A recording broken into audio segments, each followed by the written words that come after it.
আসসালামু আলাইকুম। আমি কিছু কথা বলতেছি আমাদের দেশের প্রধান উপদেষ্টার উদ্দেশ্যে এবং স নির্বাচন কমিশনের উদ্দেশ্যে।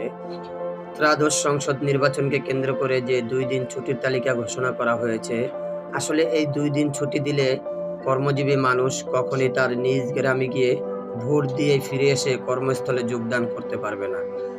কারণ একদিন লাগে অনেকেরই যেতে তার গ্রামের বাড়িতে। সেখানে গিয়ে ভোট দেওয়ার জন্য পরের দিনও অপেক্ষা। পরের দিন ভোট দিয়ে সে আসতে পারবে না কর্মস্থলে। তার জন্য তার আরো একদিন সময় দরকার।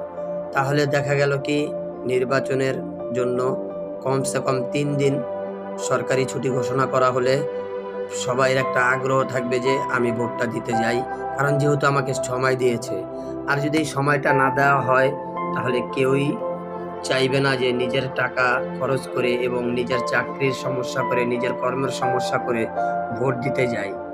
কারণ একদিন যদি লাগে একটা মানুষের তার যাইতে, সে পরের দিন থাইকা ভোট দিবে। তারপরের দিন যদি কর্মস্থল খোলা থাকে, তারপরের দিন সে আসবে নাকি কর্ম করবে কোনটা? সে তো রাস্তায় পড়ে থাকবে। সে কর্মস্থলে যোগ দিতে পারবে না।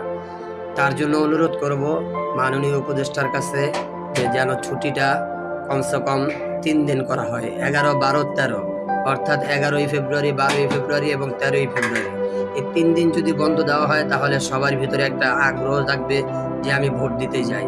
যেহেতু আমাকে সময়সূচি দেওয়া হয়েছে, সুযোগ আছে, আমি অবশ্যই ভোট দিতে যাব। তখন নিজের টাকা খরচ হলেও সে ভোট দিতে যাবে।